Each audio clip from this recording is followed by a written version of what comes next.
Shin 'yan majalisa sun dawo rakiyar gwamnatin Tunubu ne?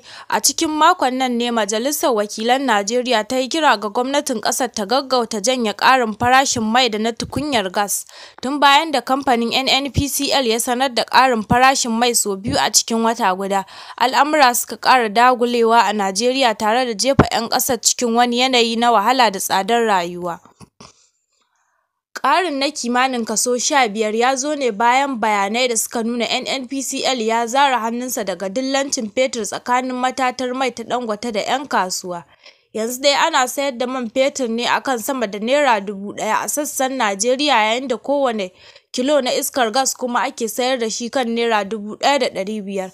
A ƙudurin da ya gabatar, wanda ya samu goyon bayan 'yan majalisa 111, mataimakin shugaban marasa rinjaye na majalisar, Aliyu Madaki, ya ce suna fargabar ƙara sanya al'umma cikin ƙangin talauci da kuma barazana ga samun ayyukan yi.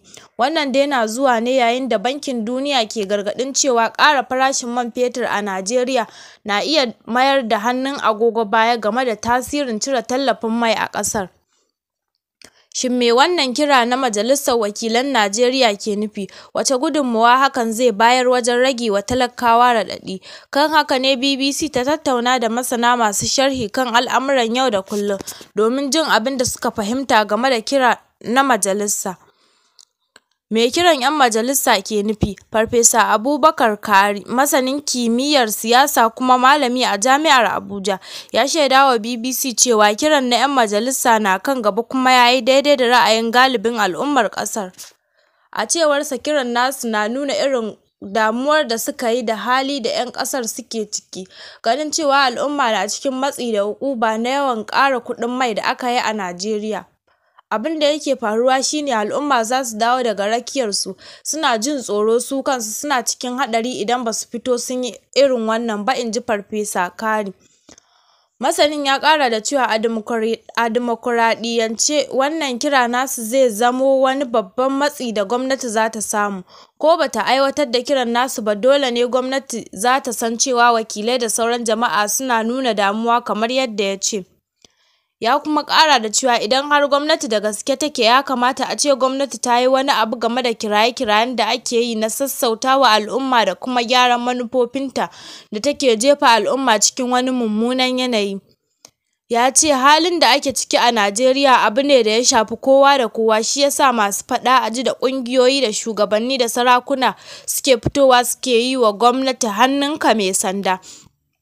A cewarsa, suna haka ne domin nuna wa gwamnati buƙatar ta yi wani abu domin sauƙaƙa wa jama'a. Masanin ya ce kiraye-kirayen ba wai suna nuna sun dawo daga rakiyar gwamnati balle ila dai suna nuna matuƙar damuwa da ɓacin rai kan yadda al'umma suka taɓarɓare. Ana yawan zagin 'yan majalisa da rashin yin kataɓus ko ma sun sa ido a abubuwa sun lalace a ƙasa, duk da suna da damar yin haka ba sa yi. Idan tafiya ta ci gaba a haka, musamman Tunubu da muƙarrabansa suka ƙi amfani da kiran 'yan majalisar, babu mamaki sannu a hankali a raba garin da aƙalla wasu daga cikinsu, inji masanin. Yaushe farashin mai zai daina hauhawa? Ba a taɓa yin haka ba a duniya, kuma ba za a fara daga Najeriya ba. Farashi bai daina tashi ba. Dama shi cire tallafi ya gaji haka, domin yanzu farashi zai dogara ne ga yadda kasuwa ta kama, musamman ma farashin dala, inji Dr. Ahmad Adamu, malami a Jami'ar Nile University kuma masanin harkar makamashi a Abuja, Najeriya. Dr. Ahmad ya ƙara da cewa duk wada cewa yanzu gwamnati za ta rinƙa sayarwa da Dangote ɗanyen mai a Naira, to amma ita kanta Naira ɗin ai sai an canza dala, saboda darajar Naira ta dogara ne ga dalar Amurka. Saboda haka darajar Naira ce abin dubawa. Idan Naira ta karye, to farashin mai dole ne ya tashi. Sannan akwai batun ɗauko man da kuma kai shi wuri mai nisa. Duka wannan abubuwan dubawa ne da za su iya haddasa hawa da saukar farashi na mai, inji masanin.